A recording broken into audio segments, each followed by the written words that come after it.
Peshawar est le centre du peuple tribal le plus grand au monde, celui des Pashtuns.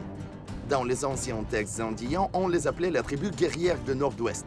Et même aujourd'hui, ces gens ont une réputation ambiguë. Ils sont devenus modernes il y a longtemps et ils habitent dans les grandes villes, dans les sociétés civilisées, mais avec une seule différence importante, c'est que tous les Pashtuns suivent inconditionnellement leur propre code d'honneur qu'on appelle Pashtunwali. Pour sa violation, on ne met pas en prison ici, mais on pourrait tuer, et personne ne sera étonné. C'est pourquoi le savoir des règles essentielles d'un vrai Pashtun est d'une importance vitale. Elles sont 7 au total. Ce sont le sentiment de la dignité, la fierté nationale, la bonne renommée, la foi, la persévérance, la détermination, l'égalité et le dernier point qui est pourtant le plus important. C'est le badal, la réparation ou la vengeance. Et ce même point, il est en effet le plus contradictoire pour certains. Il y a même les Pashtuns qui le mettent en doute. En gros, c'est œil pour œil, dent pour dent. C'est la possibilité de juger sans que le pouvoir d'État y assiste. C'est de prendre les décisions en communauté, en réunion des anciens, de prononcer un verdict qui a raison et qui a tort, qui doit être exécuté et à qui faire grâce.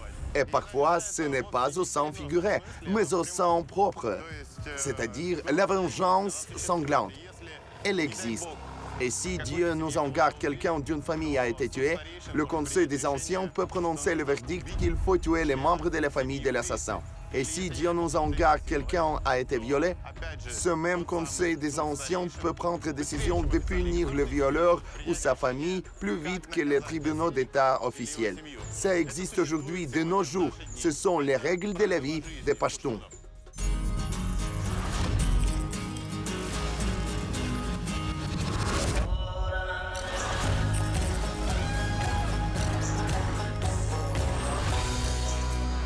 Le monde à l'envers avec Metro Komarov. Rien et personne ne peut faire renoncer les Pashtuns de leur commandement essentiel. Un exemple frappant est une soi-disant zone tribale. C'est un territoire à côté de la frontière avec l'Afghanistan. L'une des passes peu nombreuses à travers les montagnes séparant l'Asie centrale de l'Asie du Sud se trouve ici. Les plus grandes armées du monde ont essayé d'envahir cette terre pendant des siècles. Les Britanniques pendant la colonisation, l'Union soviétique pendant la guerre en Afghanistan. Le Pakistan essaie d'installer ici ses lois à 100%. Mais on n'arrive pas à le faire sur tout le territoire. Jusqu'à ce temps, il y a certaines parties de la soi-disant zone tribale où les gens adoptent leurs propres règles. Les Pashtuns tenaient toujours jusqu'au bout en protégeant leurs traditions et leur mode de vie. C'est seulement en l'an 2018 que le Pakistan a réussi officiellement à annexer ces terres. Mais les relations entre le gouvernement et les clans locaux restent encore tendues. Voilà les amis, la beauté incroyable. C'est la passe de Khyber, ce parcours même qui relie le Pakistan à l'Afghanistan.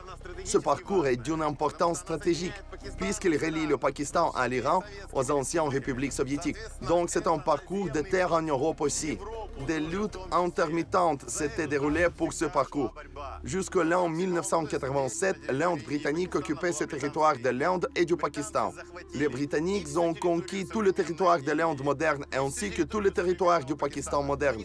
Mais ils n'ont pu conquérir que seul pan de terre dans les montagnes que cette zone tribale, parce que les gens n'ont pas permis et ils sont si forts qu'ils n'ont laissé aucune chance.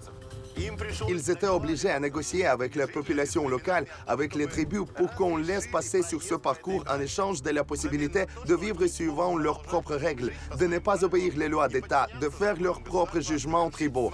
Maintenant, je vais essayer de filmer un peu avec mon portable, puisque normalement, on ne peut pas filmer ici avec une caméra. Je vais tourner mon portable comme si je le tiens tout simplement entre mes mains. Notre guide va commenter mes propos. Ces gens vont travailler et vivre suivant leurs propres lois. Ils vont plutôt mourir qu'écouter les autres. Les amis, nous sommes en train de passer près du dernier poste de police avant la soi-disant zone tribale. On est en train de filmer en caméra cachée. Jusqu'à l'an 2018, cette zone n'était pas sous contrôle du gouvernement du Pakistan. Les lois ne fonctionnaient pas ici. L'armée, la police ne pouvaient pas travailler ici. Les lois juridiques, les tribunaux ne fonctionnaient pas non plus. C'est-à-dire, les lois tribales décidaient tout. Et aujourd'hui, ça fonctionne, ces règles? Oui, elles fonctionnent. Ils peuvent condamner à la mort? Oui, ça dépend de l'infraction. La trahison, le cambriolage, quelque chose lié à la religion, c'est une sentence de mort, n'est-ce pas? 100%. Même les témoins, ils ne les interrogeront pas. Au moment du tournage, l'Afghanistan n'était pas encore envahi par talibans. Et accompagnés par l'armée du Pakistan, nous avons réussi à arriver dans cette même zone tribale dans la région frontalière. Voilà, les amis, nous entrons dans la zone où on ne peut apparaître qu'à vos risques et périls. Nous entrons par autorisation spéciale accompagnés par des gardes armés. Il y a les montagnes devant nous. C'est déjà Afghanistan. Après cette crête, c'est bien ce territoire qui a été déjà annexé au Pakistan formellement en l'an 2018 et les lois du Pakistan prétendent déjà fonctionner ici, mais en réalité, leur fonctionnement n'est que conditionnel. Parce que les choses incroyables se passent ici. Il n'y a pas longtemps, on a amené les étrangers dans une voiture blindée, presque comme nous, mais sans accompagnement. Leur prise en otage n'est due qu'au fait que quelqu'un a cru qu'une fille qui était sur le toit est entrée dans le champ visuel de la caméra. Mes amis, ce territoire est en réalité très douloureux pour chacun de nous. La plupart de nous s'en souviennent bien, on a beaucoup de vétérans afghans. Et lors de la guerre en Afghanistan, c'est dans ces lieux même où je suis en train de passer, j'ai même du mal d'en parler. C'est bien d'ici que provenaient les armes et les gens qui tuaient les soldats soviétiques, tuaient les Ukrainiens. Tout ça, c'est du passé, mais on garde la mémoire. C'est pourquoi il ne faut surtout pas raconter ici d'où nous sommes venus, parce que presque chacun a quelqu'un qui est mort dans cette guerre. Ils s'en souviennent, ils n'ont pas oublié, c'est pourquoi on déteste ici l'Union soviétique. Il est important à souligner qu'une très grande partie de la population locale ne sait pas qu'on a renoncé au communisme et au pouvoir soviétique depuis longtemps. Il y a les Pashtuns qui ne suivent pas les changements dans d'autres pays et considèrent toujours les gens de tous les pays de l'espace post-soviétique comme les ennemis. Et on ne prend pas ici les ennemis à la légère. Alors, qu'est-ce qu'il peut nous y arriver dans les zones tribales? Premièrement, on peut nous fusiller tout simplement parce que nous sommes les étrangers, surtout qu'on est avec les gardes armés et les militaires, c'est vrai? C'est vrai, ils nous tirent dessus même quand on vient ici d'une autre ville. Et vous êtes un vrai cadeau pour eux. Ils vont dire tout simplement, on a tué aujourd'hui quelques blancs. Et c'est tout. Ils vont célébrer ça. Célébrer? Comme une fête? Oui. On ne le croit pas, moi et Sanya, parce que nous sommes bien accueillis au Pakistan. Mais qu'est-ce qui rend cette zone si spéciale? Pourquoi c'est ici? Qui l'est ainsi? Vous ne croyez pas parce que vous n'étiez pas là il y a 10, 5 ans. Et qu'est-ce qu'il nous serait arrivé il y a 5 ans si nous avions conduit de cette manière? Nous n'aurions pas pu faire un seul kilomètre. Soit un missile, soit une balle, et nous serions déjà morts. Je parle sérieusement. Les terres des Pashtuns étaient au milieu des affrontements des armées les plus différentes. Les Britanniques, les Afghans, les soldats soviétiques, les Américains, les talibans, tout le monde a fait du combat sur ces terres. La passe Khyber à travers les montagnes est un endroit clé d'une importance stratégique dont tout le monde tentait de prendre le contrôle. Mais les habitants locaux ne cédaient pas leurs maisons et payaient cher pour ça. Selon les données des médias depuis l'an 2001, environ 1100 anciens tribaux seulement et beaucoup de gens simples sont morts ici. Personne ne sait le chiffre exact. Dès lors, les autochtones ont une compréhension claire que les étrangers signifient la guerre et la mort. Tuer en premier avant qu'on ne vous tue. Je cite les versions que je connais. Toi, tu ne diras que oui ou non. Faire exploser, lancer une grenade. Bien facile. Un kamikaze s'approche en courant avec la veste explosive, il s'est explosé. Est-ce possible? Oui, on a vécu ça. Oh mon Dieu, les amis, regardez quel endroit nous sommes en train de passer. C'est un hall de montagne. Ici, il faut surtout être prudent. Il y a les femmes qui passent. Baisse ta caméra, baisse ta caméra. Une femme filmée, c'est la peine de mort dans cet endroit. C'est la fin, tout simplement. Les amis, ce que vous voyez, ce sont les cadres exceptionnels. En réalité, il est pratiquement impossible de le reproduire. Il est impossible d'y venir comme ça. L'étranger ne peut pas y venir. La plupart des journalistes sur cette planète ne peuvent pas y accéder. Mais pas tous les Pashtuns ont combattu contre les étrangers. Certains les ont utilisés pour leur profit personnel. Pendant la gouvernance britannique, parmi les unités militaires les plus réussies et redoutables, il y avait un détachement des Pashtuns mercenaires qui protégeaient le col du Khyber des Afghans. C'est pour cette raison que cette unité a été appelée les fusils Khyber. Ils ont participé à quelques guerres et sont devenus une vraie légende parmi les soldats. Beaucoup de gens ont appelé les guerriers Pashtuns les meilleurs tireurs au monde. Après que le Pakistan a obtenu son indépendance, les fusils Khyber ont rejoint l'armée. Et aujourd'hui, l'état-major général de ces guerriers est devenu une vraie fierté non seulement des Pashtuns, mais de tout le Pakistan. C'est bien là-bas que nous nous dirigeons.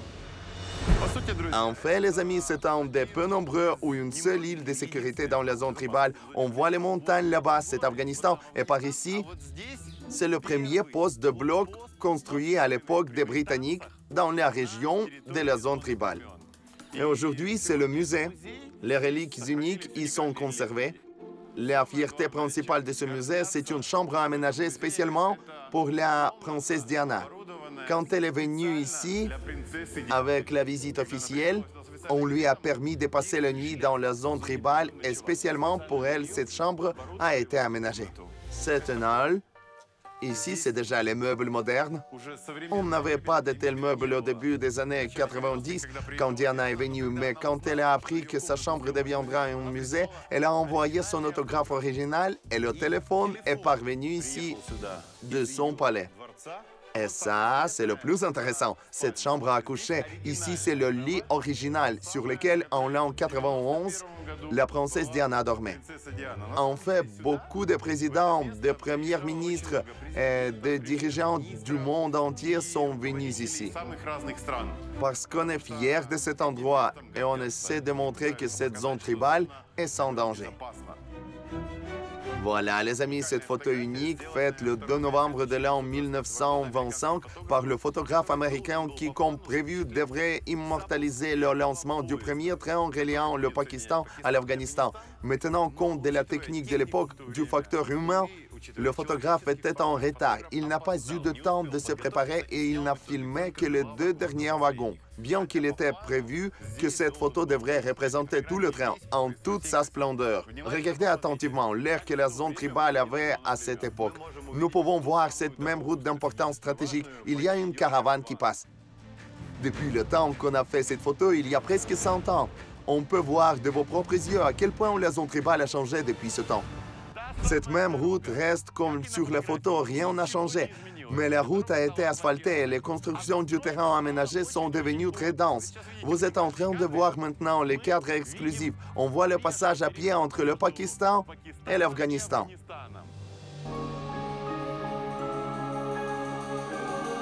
Ici, on peut aussi comprendre pourquoi la situation est tellement changée. Principalement, est devenue moins dangereuse.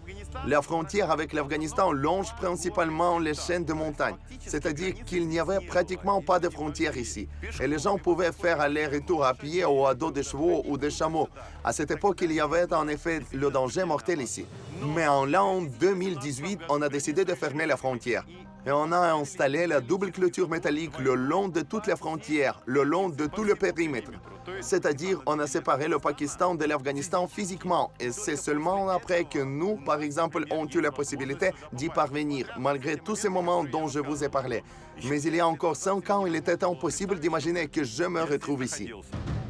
Il ne nous reste qu'à espérer qu'avec le temps, ces endroits incroyablement splendides, on pourra contempler sans aucun risque pour la vie et sans l'escorte militaire. Le conflit constant dans cette région et la nécessité de défendre leurs maisons ont formé la réalité sévère et la culture guerrière des Pashtuns.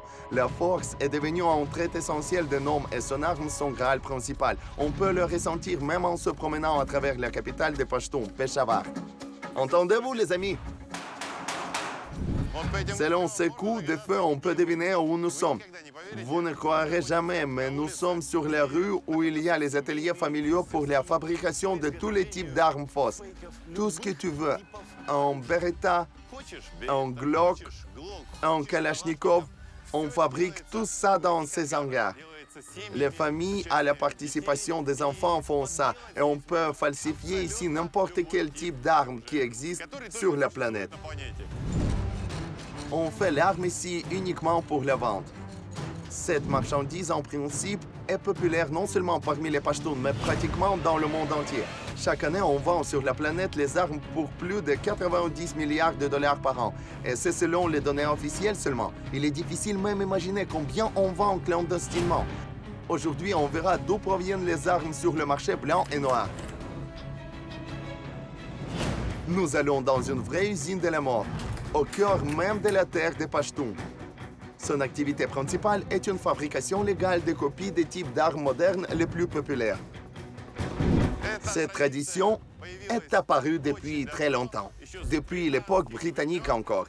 Quand en recevant l'arme britannique, on essayait de le falsifier ici. Et parfois, les copies n'étaient même pas pires que l'original. Maintenant, on verra comment cette tradition continue à exister aujourd'hui, puisque l'arme pour les Pashtuns est une partie de la culture, et on peut dire que c'est leur code génétique. Voilà un des ateliers les plus connus. Assalamu alaikum. C'est une chance unique, les amis. Nous allons vous montrer quelque chose de difficile à croire. Assalamu alaikum. Je m'appelle Dima et vous? Oumaniyet Oula. Oh mon Dieu, on tire. Vous essayez les armes? Oui. Salut les gars. Les enfants sont les derniers que tu attends à rencontrer dans les ateliers d'armes. Mais ils sont là et selon les habitudes locales, c'est bien normal. Pashtuns apprennent à manier les armes depuis les plus jeunes années. Vous y travaillez aussi, n'est-ce pas? Oui. Ton nom? Habib. Tu t'es déjà habitué au coup de feu constant? Oui, je me suis déjà habitué. Quel âge as-tu? 15. Moi, je ne me suis pas encore habitué. Je tressaille. 15 ans. Et toi, quelle est ta part de travail? L'assemblage des pistolets. Et toi, quel travail fais-tu? Je ne suis qu'un apprenti. C'est intéressant de voir comment t'es organisé tout ça. Vous montrerez comment? Ce n'est rien, je vais m'habituer. Est-ce que tous les novices ont peur quand ils viennent à entendre les coups de feu? Oui, ça arrive parfois. Allons-y, je t'accompagnerai. Alors, mes amis, nous avons avec vous une chance unique de voir comment les armes sont faites dans ces ateliers artisanaux. Regardez, tout un dépôt de fusils conservés depuis l'époque de la colonie britannique. Il est écrit « Fait à Pakistan ». Nous comprenons parfaitement qu'il est fort probable que chacun de ces canons tuait les gens. Il y a tout un arsenal ici. Je vois juste la mort ici. Je vois les centaines, les 1000 de morts, puisque chacune de ces armes tuait. Au grand regret. Assalamu alaikum. Comment vous appelez-vous? Azam Khan. Pourquoi il y a ici si grand nombre de vieilles armes? Nous les avons achetées il y a très longtemps. On les restaure pour vendre. Votre nom, jeune homme? Adnan. Quel fusil restaurez-vous? Montrez-moi. C'est américain. L'an 1886. Regardez, les amis, le marquage. Et quelle est la plus vieille de celles que vous sont parvenues? Voilà, c'est notre fusil le plus vieux. Il a 250 ans. Où vous prenez tout ça? Nous avons acheté dans le pays voisin. Tout ça a été acheté en Afghanistan. À notre grand regret, nous ressentons ici le souffle et l'odeur de la mort, parce que c'est une arme qui vient de la guerre. Pour les Pashtuns, une vieille arme, c'est comme les auto-rétro pour les Cubains, une chose très précieuse et rupine. On le restaure avec soin et le prépare à vendre aux collectionneurs. Qu'est-ce que vous portez pour les essais? Le fusil, un exemplaire rare. De l'an 1944, une arme soviétique. On le trouve aussi, voilà, regardez. En plus, vous voyez avec la baïonnette, l'état est comme neuf, chargé. C'est seulement ici qu'on donne dans les mains comme ça une arme chargée. Oh mon Dieu, prenez, ça vaut mieux. J'ai peur de tenir dans mes mains une telle chose chargée. Je vais jeter un coup d'œil. Bah, dis donc. Mais quels sont? Il y a même écho. C'est fort. Oui. Et comment tu le fais sans oreillette? Habitué déjà. C'est ce que vous restaurez, n'est-ce pas? Oui, c'est original. Une arme originale, on peut dire que c'est une exclusivité dans cette fabrique. Son activité principale est une fabrication de copies des types d'armes modernes les plus populaires. Et l'ampleur de la production est frappante. C'est une fabrique à 2 étages. Les dizaines d'ateliers. Les centaines de travailleurs. Ils fabriquent les armes 24 heures sur 24. Le travail est divisé en plusieurs étapes. Chaque unité accomplit sa propre tâche et a son travail spécifique. Quel est votre nom? Mohamed Oula. Alors, les amis, voilà la toute première étape initiale de la création d'un pistolet. Voilà un morceau d'aluminium, un simple bloc rectangulaire. C'est bien avec ça qu'on fera 2 pistolets. Il faut tracer d'abord. Un simple pochoir, comme ceux qu'on utilisait à l'école. Ensuite, à l'aide des tours, les semi-produits sont façonnés suivant le traçage. Pas de technologie sophistiquée ni de mesures ultra précises. Tout est ajusté littéralement à l'œil. Les tours les plus ordinaires. Mais ça suffit pour fabriquer les milliers d'armes. Voilà, tout est là. Et voilà 2 semi-produits encore chauds. On vient de voir un bloc, on vient de le scier et on en a 2. Les pistolets apparaissent, une vraie arme prête à tirer, prête à tuer. Ça sera une zigana turque. C'est l'original, n'est-ce pas? Oui. Voilà, mes amis, le principe essentiel d'apparition des armes ici au Peshawar, en zone. C'est-à-dire, on prend l'original, il a été démonté et toutes ses pièces sont copiées. On en fait des clones. Et le tour commence à fonctionner. Si j'enferme mes yeux, c'est pour éviter les coupures. Ainsi, on fait le bloc d'une épaisseur nécessaire. Combien y a-t-il d'étapes au total de la fabrication des armes en commençant par le bloc jusqu'au pistolet tout près? De 8 à 15 personnes travaillent sur chaque pistolet. Chacun a son étape. Depuis combien d'années vous faites ce travail? 35 ans. Avant, je travaillais dans la zone tribale et maintenant ici. Et il n'y a plus de marché dans la zone tribale. Est-il déjà fermé? Non, il n'est pas fermé, mais on coupe souvent le courant. C'est pourquoi ici, c'est plus commode de travailler. Est-ce que votre travail vous plaît? Oui, il me plaît. On m'a appris ce métier depuis mon enfance. Faire les pistolets, c'est dans mon sang. Voilà, ensuite, ces blocs sont envoyés ici. Et un autre maître armurier continue le travail. Bonjour, quel est votre nom? Imran. Quel est votre parc de travail, Imran? Je façonne le pistolet. On voit bien les résultats du travail d'Imran. Regardez, les dizaines de semi-produits. Voilà le futur pistolet. Ils sont polis et façonnés. C'est une chaîne. Combien de ces moules vous traitez par jour? Ça dépend du jour. Mais par semaine, on fait 40 et 50. Eh bien, voilà, les amis, le travail bat son plein dans cette unité d'armement. En termes simples, un tel atelier de fortune où on fait toutes les armées à feu. C'est-à-dire, en gros, si j'apporte avec moi ici notre pistolet ukrainien et je vous le laisse, vous allez le démonter et vous pourriez faire les mêmes, n'est-ce pas? Oui, on pourrait copier n'importe quelle arme. Notre peuple s'en occupe depuis l'époque de la colonie britannique. Il y avait beaucoup d'armes et les Pashtuns se procuraient des armes britanniques. Voyant tuant quelqu'un, ils saisissaient son arme. Ils la démontaient en pièces et la copiaient. Je sais que dans certains cas, il est difficile à la distinguer de l'original. Oui, tu ne remarquerais même pas la différence. Si je comprends bien, vous n'avez qu'un seul unique original américain et les milliers de faux fabriqués à partir de cette même base. Oui, il nous suffit un seul pour faire des centaines, mille de copies. Assalamu alaikum. J'ai vu ici la jeuneuse principalement, et vous êtes un homme adulte, probablement expérimenté. Je travaille ici depuis l'an 75. Avant, j'étais dans la zone tribale, maintenant je suis là. C'est-à-dire, vous avez consacré la plupart de votre vie à la fabrication des armes? Oui, mon père et mon grand-père s'en occupaient. C'est une tradition familiale. J'aime cette affaire parce qu'une arme, c'est une fierté pour un Pashtun. L'homme doit posséder l'arme obligatoirement. Je ne peux pas dire pourquoi c'est ainsi, mais c'est notre tradition. D'après diverses données, depuis le début du XXe siècle, les guerres ont emporté les vies de 40-20 millions de gens environ dans le monde entier. Ces chiffres sont épouvantables. Mais pour la population de la région frontalière au Pakistan, une arme, c'est une chose ordinaire dans toutes les familles et surtout pour chaque homme. Personne ne respectera un Pashtun sans arme. C'est pourquoi chacun possède une arme et souvent plusieurs. Cette arme doit être à la maison, elle doit être dans la voiture ou elle doit être toujours avec vous. Comme une épée d'un samouraï. À la maison, obligatoirement. Et ceux qui ont un permis, ils la portent aussi avec eux. Est-ce qu'il arrive que si tu n'as pas de pistolet, tu n'es pas un homme respecté?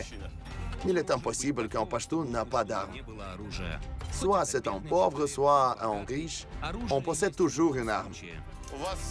Quel est le modèle du pistolet que vous avez? J'ai un TT. Le voilà. Est-ce que je peux poser une question à tout le monde? Vous êtes tous armés, chacun de vous? Oui, j'ai un TT. Et moi, j'ai un TT aussi. Et vous? Une Zigan turc. Et moi, j'ai un AK-47 et un Glock. Et pourquoi tout le monde a les TT et vous seul qui ont un Kalachnikov et un Glock? À chacun ses goûts. Je préfère un Kalachnikov. L'arme est un graal pour un homme du coin. Pashtun doit posséder une arme. C'est une tradition. C'est un Walter du calibre 22. Tenez le chargeur. Vérifions. La sécurité avant tout. En regardant ce pistolet, tu ne croirais jamais qu'il est fait dans un atelier d'artisanat pareil. Celui-là est encore plus cool, un calibre 30. Alors, le voilà. tout en lubrifiant, tout neuf, n'est-ce pas? Oui, il vient d'être fabriqué. Combien de temps vous faut-il pour faire un tel pistolet ici? Un jour. Un tel pistolet se fait en un jour. Et combien de jours pour faire le Walther qu'on vient de voir? 3 jours. Et il y a un processus en ce moment. Assalamu alaikum, quel est votre nom? Bakar. Qu'est-ce que vous faites là? Je polis le dessus du pistolet. Il est impossible à y croire, mais c'est un papier abrasif. L'étau le plus ordinaire. Il est écrit ici qu'il est fait en Angleterre. J'ai eu le même soviétique. Des limes de toutes sortes. Donc c'est un outil pas compliqué. Et regardez chaque petit sillon, chaque petite pièce, on fait tout ça à la main. Combien d'années vous faites déjà ce travail? 12 ans. Combien de pistolets avez-vous fait pendant votre carrière? Comme celui-là, j'ai fait 3 à 4 000 et je ne pourrais même compter le nombre total. Et combien vous êtes payé pour votre travail? Ça dépend du nombre de pistolets que je ferai. Mais ça fait près de 8-10 000. Les amis, imaginez-vous, le salaire par mois d'un fabricant des armes est près de 50-60 $ par mois. Il y a beaucoup d'ateliers dans cette fabrique.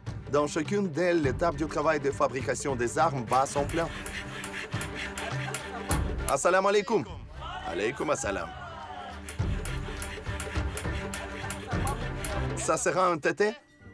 Non, ça sera un calibre 30. Attendez, celui-là est en TT, n'est-ce pas? Non, c'est en calibre 30 aussi. Mais qu'est-ce que vous me racontez là? C'est en TT, l'homme. Excusez-moi, bonjour. Dites, c'est en TT? Oui, c'est bien ça. C'est une appellation anglaise. Et nous, on l'appelle le calibre 30. Eh bien, comme vous voyez, ils ne connaissent pas ce pistolet sous le nom TT. Mais je l'ai reconnu tout de suite. C'est le pistolet célèbre que beaucoup de services spéciaux avaient en son armement en Union soviétique. Une Teteshka, c'est une des pistolets les moins chers que presque chaque habitant du Pakistan peut se permettre. Nous allons nous renseigner après dans le magasin combien il coûte. Qu'est-ce qui se passe ici? Assalamu alaikum. Alaikum assalam. Quel est votre nom? Hamza. C'est un TT aussi, n'est-ce pas?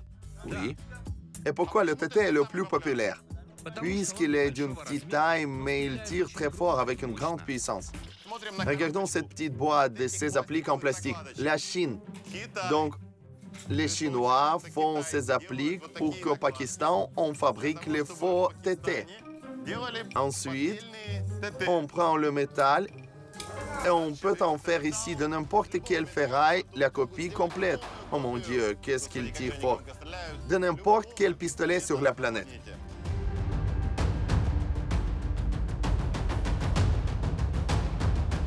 Edith, vous êtes en train de travailler sans croquis. Vous vous rappelez à l'œil ce que vous faites? Je travaille ici depuis l'an 2007 et j'assemble 3 à 4 pistolets par semaine. J'ai appris déjà tout par cœur. 3 à 4 pistolets par semaine ne fait qu'un seul salarié. Combien de gens travaillent ici au total? À peu près 350. Chacun fait 3 à 4 pistolets par semaine. Comme je disais, ici, au Peshawar, on les fabrique par milliers par mois, les plus différents. Et ce n'est qu'une petite partie de la marchandise meurtrière. On fabrique les armes dans tout le pays, et pas seulement dans les garages pareils, mais aussi dans les grandes usines modernes. Le Pakistan vend ses armes dans plus de 40 pays du monde, et il gagne avec ça les dizaines de millions de dollars chaque année.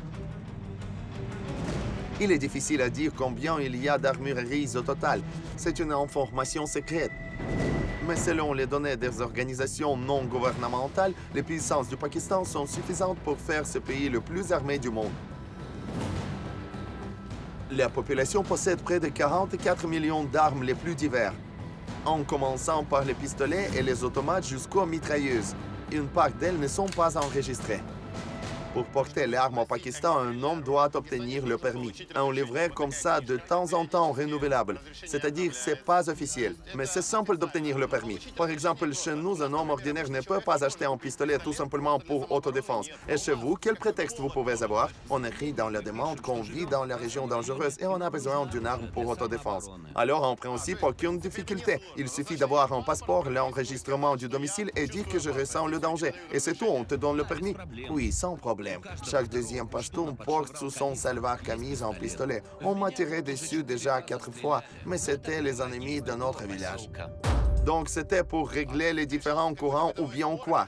Ces gens-là voulaient me prendre mes terres. C'est pour ça qu'il y a eu une fusillade. J'ai fait les armes depuis 30 ans déjà. C'est un mauvais travail. C'est le mal.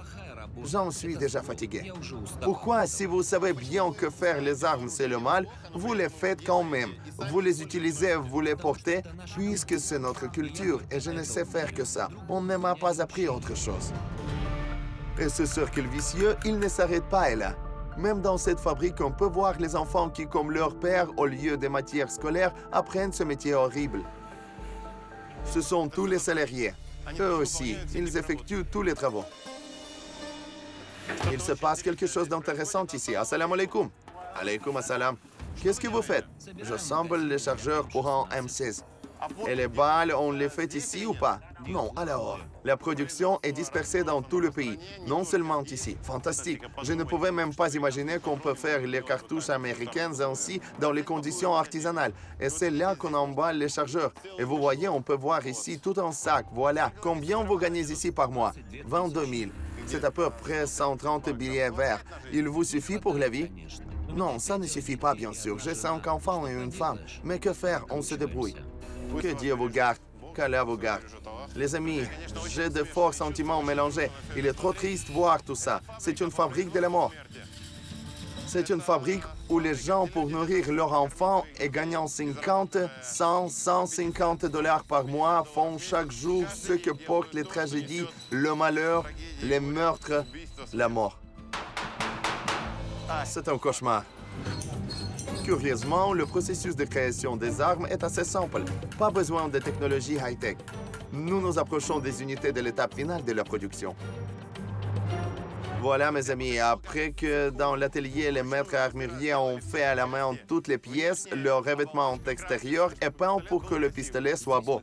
Ici, on ne peint qu'en métallique ou en noir. Nous plongeons le pistolet dans les produits chimiques en train de bouillir et ils les peignent. C'est une peinture noire. Et voilà, vous voyez, on y plonge les parts des pistolets au bout d'un fil. Ensuite, elles sont refroidies dans l'eau et pendues pour sécher. Toutes fraîches, les chargeurs des pistolets qui viennent de bouillir. Les voilà. Ici, il y a même une unité spéciale qui s'occupe du design exclusif de l'armement. C'est aussi la tenture de la partie extérieure. Et quelle est la différence entre la tenture dans cette chaudière bouillante de ce type de tenture? Là-bas, il n'y a que 2 couleurs possibles et ici, c'est n'importe quelle. Mais là, ils sont beaucoup plus durables. Je vois même le pistolet d'or accroché. Quelqu'un a commandé pour se vanter? Oui, c'est une commande exclusive. Après la tenture, tous les pistolets sont envoyés à l'assemblage. Quand tout est déjà ajusté, peint et prêt à l'assemblage, on assemble ici un pistolet tout prêt à partir des dizaines de pièces. Donc, vous êtes ce même maître armurier d'où le produit sort déjà prêt. Oui, c'est vrai. Voilà une enveloppe et 2 parts principales, mais il faut quand même remplir tout ça. Et le fourré, le voilà, toutes ces pièces. Combien de temps vous dépensez pour l'assemblage d'un pistolet? Nous faisons ici 2 pistolets par jour chacun. Et c'est après que vous allez les essayer, n'est-ce pas? Oui, chacun essaie lui-même ce qu'il a acheté. Ensuite, il nous reste à voir exactement comment on essaie les pistolets juste ici. Ce n'est pas par hasard qu'on entend tout le temps les coups de feu. La fabrique a ici son propre stand de tir, puisque ce qui a été fabriqué doit être vérifié. Vous voyez le sable et par là, il y a un homme qui est venu pour essayer une arme. Et il tire juste ici dessus sur le sable.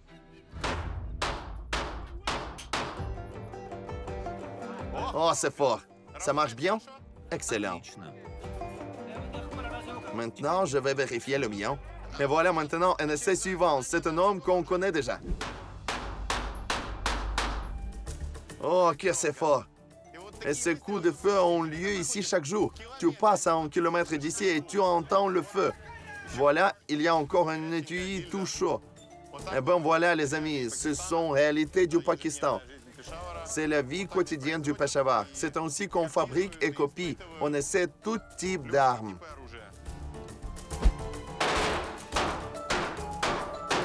Il y a un homme de plus qui est venu pour les essais. Je ferme les oreilles tout de suite. Comment? Ça marche bien? Tout est OK? Oui, tout est bien.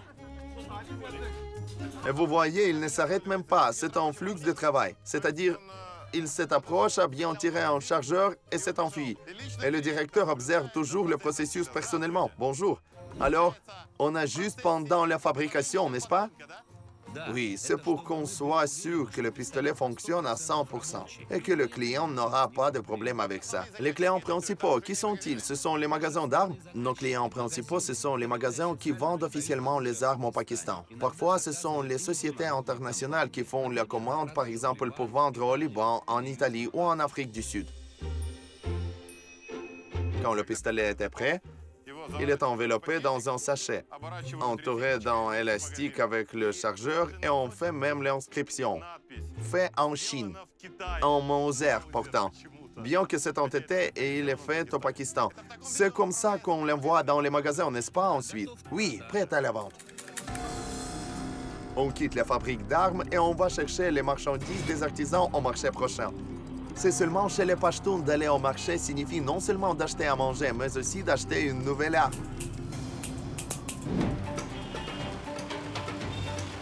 Beaucoup des autochtones plaisantent qu'on peut acheter ici tout absolument, en commençant par le perroquet et en finissant par un lance-fusée.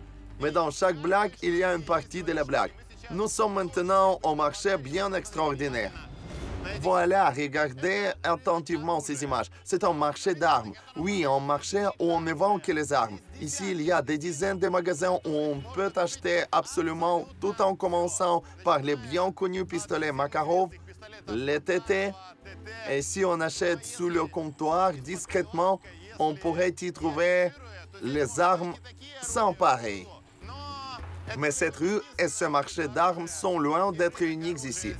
Le marché d'armes le plus connu ici est situé dans la soi-disant zone tribale.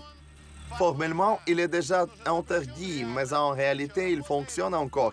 Il est très difficile de l'atteindre et si on y vient avec caméra, on tuera plus tôt, tout simplement. Les gens qui ont décidé de faire le commerce avec la licence ont déplacé du marché interdit à ce marché du Peshawar. Voilà la vitrine, on y peut voir les armes aussi. Mais 99 propriétaires des magasins d'armes interdisent de filmer et on peut réellement en avoir plein la gueule, même la balle dans la tête. Enfin, après l'apparition des blogueurs et des journalistes, c'est le service de renseignement qui vient et commence à vérifier les magasins. C'est pourquoi on n'aime pas les journalistes d'ici. Mais il n'y a pas de barrière pour le monde à l'envers.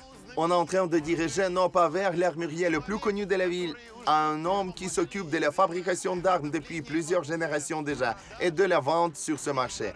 Ce n'est plus un petit magasin en VIP. Il est à l'écart de la rue principale. Et bah, c'est un processus ici. Assalamu alaikum, assalamu alaikum. Alaykoum assalam. Est-ce qu'on peut filmer ici? Regardez. Oui, on peut. Ça va. Vous voyez, il est juste un processus. Les hommes choisissent leur arme, il paraît. Je ne vais pas intervenir pour l'instant, leur empêcher, on va juste observer. Le processus, en fait, n'est pas habituel pour nous, en vrai dire. Et voilà, il y a deux hommes assis. Ce sont les propriétaires du magasin, évidemment, et ils font la démonstration de leur production. Regardons ce qu'il y a ici. Tout ça, ce sont les armes à feu. Je vois une Beretta légendaire. Je vois un Glock. C'est aussi un pistolet légendaire. Je vois un TT modifié, extra cool à motif. En fait, chez nous, c'est horrible à imaginer, mes amis. Chez nous, d'habitude, même quand les magasins d'armes vendent les fusils de chasse, cela se passe ainsi. On enlève le chargeur, les balles ne sont pas à côté et le consultant montre tout ça doucement par unité. Alors qu'ici, c'est tout à la fois. Et bas, c'est le Pakistan. Et nous voyons ici qu'un homme, il paraît, choisit son pistolet. Assalamu alaikum, je m'appelle Dima, et vous? Jaroula. Vous êtes un acheteur comme je comprends bien, n'est-ce pas? Oui, les pistolets sont beaux ici. Je choisis quelque chose de bon pour la défense. C'est un TT? Oui, mais on l'appelle chez nous le calibre 30 ou un Tisbor. Un Tisbor? Nous le connaissons comme un TT. Il est fabriqué par qui? Par Pakistan. Et combien coûte une TTHK si ce n'est pas un secret? 22 000. Un pistolet à feu de combat. Et voilà, mes amis, un TTHK, les gens achètent tout simplement. Je vais sortir un chargeur pour être sûr par toutes les normes de sécurité. Je vais voir s'il n'y a rien. Et maintenant, je peux examiner. Et voilà, une telle merveille pakistanaise. Ça vous plaît? De bonne qualité? Oui, de bonne qualité. Je vais l'acheter. Qu'est-ce que vous conseillez d'habitude quand on vous demande? Ça dépend. En principe, on achète l'arme pour protéger sa maison. Les certaines achètent pour se protéger des ennemis. Nous choisissons ce qui va satisfaire le mieux aux désirs du client. J'ai une question. Vous êtes bien de Peshawar? Oui. Pashtun n'est pas un Pashtun sans armes, est-ce vrai? Oui, c'est vrai. Je le renouvelle. C'est comme les filles, elles ne portent pas les mêmes boucles tout le temps, n'est-ce pas? Les gars au Peshawar, ils troquent les pistolets. Bonne affaire. Pendant que les clients choisissent leur arme, je regarderai ce qu'il y a sur le comptoir. En principe, au premier coup d'œil, tout est comme chez nous. Évidemment, le plus populaire des pistolets, c'est une Beretta légendaire. On fait la plupart de ces pistolets ici, même à côté du marché à la main. Personne ne fixe les pistolets, à la différence de nos magasins avec une chaîne ne les place pas loin de la vitrine. Veuillez vous approcher, prendre et regarder. Et voilà une tête légendaire. Ne braquez jamais le pistolet sur les gens, même s'il est déchargé, c'est l'essentiel. Un très grand choix, toutes sortes de couleurs et de calibres. Pendant que je regardais la vitrine, les acheteurs choisissaient les nouvelles acquisitions et payaient. Assieds-toi, serre-toi. Comme c'est gentil, mes amis, charmant. Il n'y a qu'au Pakistan. Quand tu achètes un pistolet, on te sert du thé et un gâteau délicieux. Merci pour le gâteau. La régalade et l'hospitalité sont parmi nos traditions, mais c'est bien une arme qui est plus importante dans la culture du Peshawar et des Pashtuns.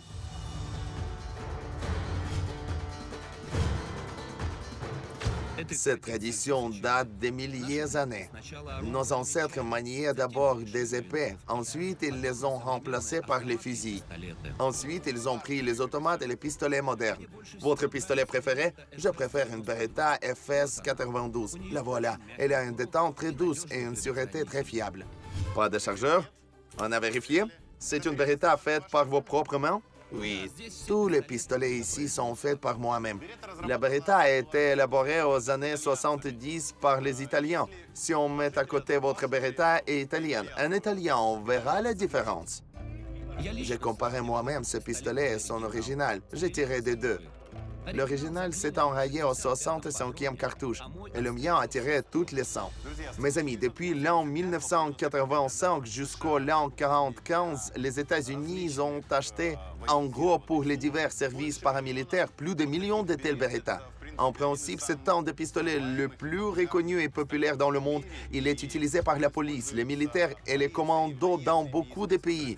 Au Pakistan, ils le font eux-mêmes. En outre, on le fait à la main, même les balles. Voilà, regarde. Essaye de les distinguer de l'original.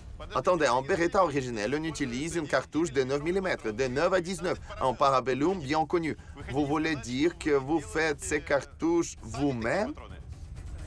Voilà, tout ça, c'est fait par nos mains et de très grande qualité. Vous m'étonnez, les Pakistanais, c'est fantastique. On répondra à la question qui intéresse notre public le plus. Les prix. Regarde, je vais te montrer maintenant quelque chose d'intéressant. C'est un pistolet le moins cher au marché. Il ne coûte que 6 000 roupies. C'est un peu plus de 30 $ et vous obtenez une arme à feu. Calibre 7 et 62, n'est-ce pas? Oui. En fait, c'est un pistolet TT légendaire soviétique pour 30 billets verts. Au marché au Peshawar, tout simplement. Et le Beretta coûte combien? Celle qui est toute proche de toi coûte 30 000 et la deuxième coûte 100 000 roupies. Est-ce qu'il y a beaucoup de clients qui achètent les pistolets chers comme ça s'il y a un pistolet pour 35 billets verts et il accomplit les mêmes fonctions? En fait, l'original coûte 400 roupies. Alors que dans notre version pour 100 000, toutes les pièces intérieures sont originelles. C'est seulement le corps qu'on fait nous-mêmes. Les gens qui se connaissent aux armes et pour lesquels la qualité est importante achètent ce qui est proche d'un original. Les Glock coûtent combien? De 200 à 1500 $. C'est-à-dire c'est déjà l'élite pour le Pakistan. Pas tout le monde pourrait le permettre. Et donnez les statistiques.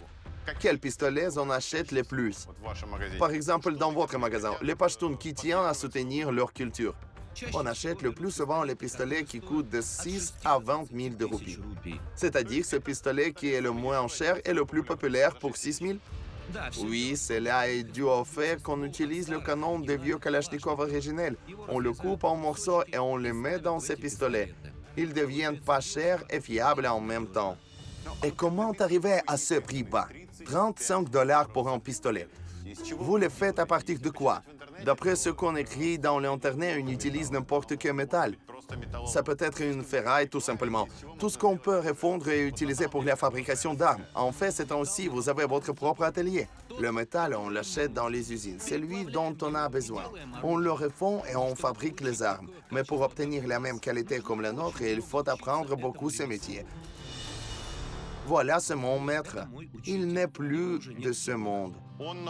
Il vous a appris à faire des pistolets tels qu'ils sont impossibles de distinguer de l'original. Oui, il m'a appris de tout. Il était très expérimenté. Il s'occupait des armes pendant 55 ans. Et il m'a donné aussi sa bénédiction d'épouser sa fille. En fait, il vous a dirigé dans la vie tout simplement.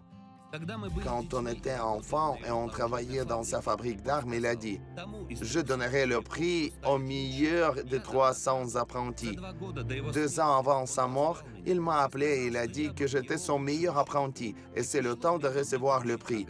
Jusqu'à ce moment, je ne savais pas quel sera le prix. Alors il m'a béni à épouser sa fille. Quel âge aviez-vous? 26, 27 ans à peu près. Et ma femme avait 15. Comme vous pourriez remarquer, c'est mon magasin. Et en principe, on doit y avoir la photo de mon père. Mais au lieu de ça, il y a là la photo de mon maître. Le père m'a donné la vie, mais le maître m'a donné tout ce qui est nécessaire pour cette vie. Je ne fréquentais pas l'école. Il m'a donné les connaissances, l'instruction. Il a partagé avec moi sa sagesse. Les gens qui fréquentaient les universités qui sont aux offices en sévestre cher, qu'ils viennent chez moi, je pourrais leur parler de n'importe quel métal. Ou bien voilà un pistolet tiré avec. Apportez-moi et je vais définir juste d'après l'odeur quelle balle a été utilisée, où est-ce qu'elle a été faite et pour quel but. Je sais tout ça seulement grâce à mon maître. Fantastique, il est incroyable pour que ça soit possible.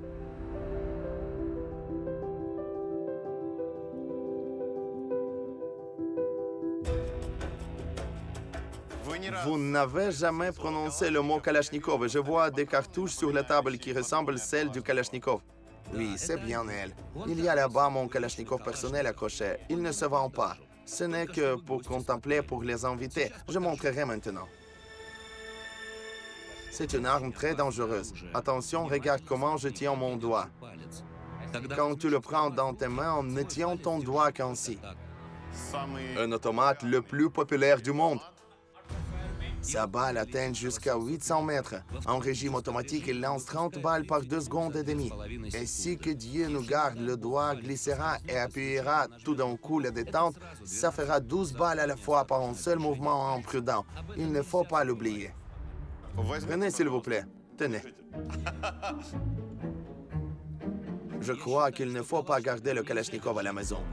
Ils sont trop dangereux. Je recommande de n'utiliser que les pistolets. C'est-à-dire que même vous, les Pakistanais, ne conseillez pas de garder le Kalachnikov à la maison puisqu'il est trop méchant, parce que c'est une machine à tuer, effectivement. Non seulement au Pakistan, il faut faire attention aux armes partout dans le monde et respecter la vie humaine. Nous sommes les gens qui parlent les langues différentes, mais on doit se respecter l'un l'autre.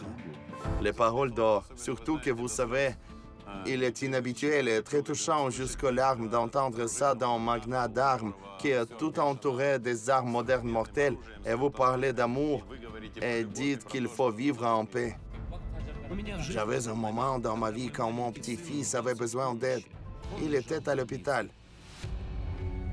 Alors, il avait besoin d'amour et de soutien et pas toutes ces armes que je possède. Les armes ne mènent pas à quelque chose de bien. Un stylo et un papier, voilà les choses d'une vraie importance. Il faut aller à l'école et obtenir les connaissances. Je fais ça parce que je ne sais pas faire quelque chose d'autre. Mais je voudrais que les enfants apprennent quelque chose de bon et d'utile et pas les armes. Elle ne porte que la mort, rien de plus. C'est ma fille. Elle me demande tout le temps pourquoi j'ai choisi ce métier. Pourquoi tu ne fais pas quelque chose d'autre? Elle voudrait dire à l'école aussi que son père est un médecin, un professeur ou bien un ingénieur et le marchand d'armes. Elle me demande, qu'est-ce qu'il t'a donné ce travail? Rien. Pour sauver la vie de ton fils, tu devrais mettre une chope sur ma tête et tirer sur elle pour obtenir 70 000 pour le traitement de ton fils. Elle déteste les armes et ne veut pas que je m'en occupe. Vous savez, vous pleurez, je vais vous dire franchement. Je me retiens à peine. Il est difficile de me toucher, mais il est difficile de retenir les larmes quand tu entends ces propos. Pardon, je comprends que vous avez du mal à parler. Vous avez dit que vous mettiez une chope sur la tête de votre fille et avez tiré pour sauver votre fils. C'était quoi? Racontez, s'il vous plaît. J'ai été un tireur très connu quand j'étais jeune. J'ai gagné les compétitions. Les gens me regardaient et commençaient à tirer aussi. C'est pourquoi j'ai quitté ce sport. Après, mon fils est tombé malade et il lui fallait 70 000 pour l'opération. Je n'avais pas cet argent. On m'a dit qu'on me donnera cette somme si je touche la chope à 150 mètres sur la tête de ma fille de 6 ans avec le même Kalachnikov. Je ne pouvais sauver la vie de mon fils qu'en risquant la vie de ma fille.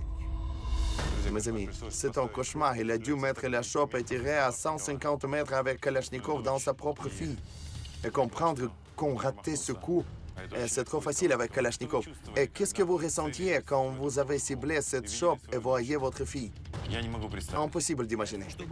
Pour toucher la chope à cette distance dans le stand de tir, il me suffisait compter jusqu'à 3 et tirer.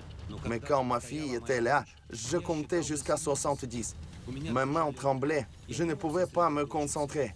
Mais Allah m'a donné la force et a arrêté le tremblement de ma main.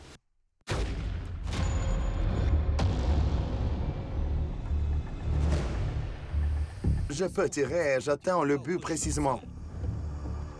Après, j'ai cassé mon Kalachnikov et je n'ai jamais tiré avec. Je me souviens que j'ai couru à toutes jambes vers ma fille. Elle était confuse. Je l'ai embrassée et j'ai vérifié chaque centimètre si elle n'était pas blessée. Je ne peux pas vous exprimer ces sentiments par mots. Je ne peux que prier pour que personne n'aurait ça à survivre. Pardon, je ne peux pas manquer cette question. Je promets, c'est la dernière question sur ce sujet. Mais il existe quelqu'un qui a fait cette condition. Quelqu'un a dit que je te donnerai l'argent pour le traitement de ton fils si tu tires dans la chope sur la tête de ta fille. Qui était-il? C'était un homme avec beaucoup d'influence du village local.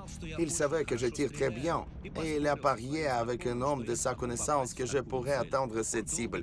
Il tentait de me persuader pendant longtemps, mais j'ai toujours refusé. Mais à mon regret, quand on a mis mon fils à l'hôpital, j'ai dû lui rendre visite et il était d'accord de me donner cet argent si je le fais pour qu'il gagne le pari. Je n'ai pas de fille pour l'instant, mais permettez-moi de vous serrer la main, de vous embrasser et dire Dieu merci, merci, merci à toutes les forces suprêmes que tout s'est terminé ainsi. Merci pour tes propos. Quand on préparait l'expédition au Pakistan, beaucoup de gens à maintes reprises ont essayé de me dissuader. Ils me racontaient à propos des dangers et des gens agressifs.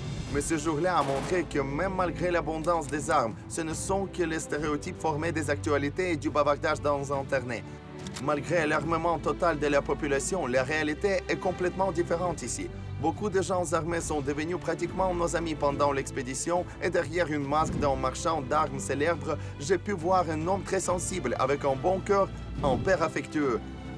Dans les armureries, au lieu des assassins sanguinaires, il y avait des gars simples et même la jeunesse. Et ils n'étaient pas trop ravis de leur métier. Ce n'était que le moyen de gagner leur vie. Tout simplement, la réalité est telle que ce peuple, pendant toute son histoire, était obligé de faire la guerre et de se défendre avec les armes.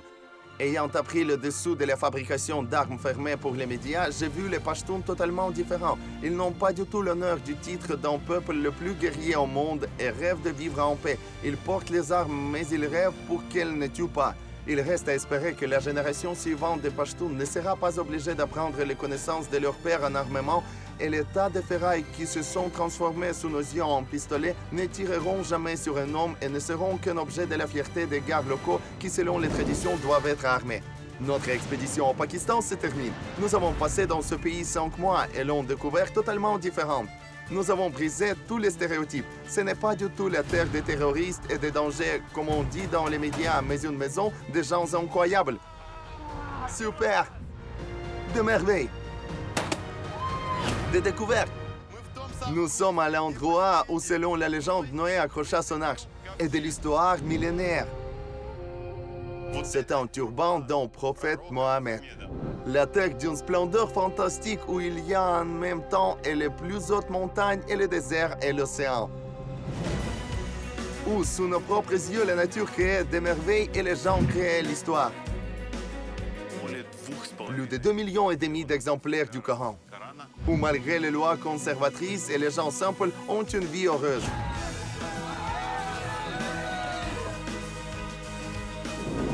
Le pays où il y a un endroit d'un amour sincère infini, où les gens sont ouverts et amicaux. Et si on ne focalise pas l'attention sur le négatif, le Pakistan, c'est un pays qui ne laisse pas indifférent, où on voudrait retourner et lequel on voudrait conseiller aux amis. Oui, c'est une conclusion inattendue, mais il n'y a pas d'autre pays comme ça. Il est unique. Et nous, on doit dire au revoir au Pakistan et aller en nouvelle expédition pour trouver et vous montrer les endroits les plus incroyables sur la planète. Regardez dans l'émission suivante, nouvelle saison. Le monde à l'envers commence le nouveau voyage. Au sauvage. L'aiguille entre et la flèche paralyse. Indomptable.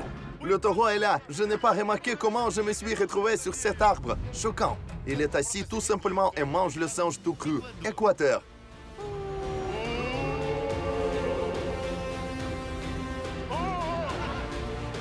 Nous allons dans les terres les plus difficiles à accéder pour découvrir les secrets cruels des tribus sauvages.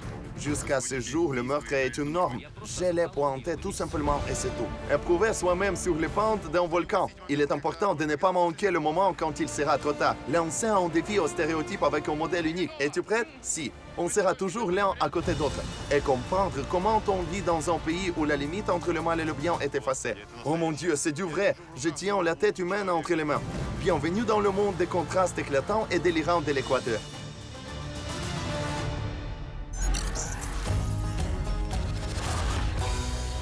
Le monde à l'envers avec Dmytro Komarov.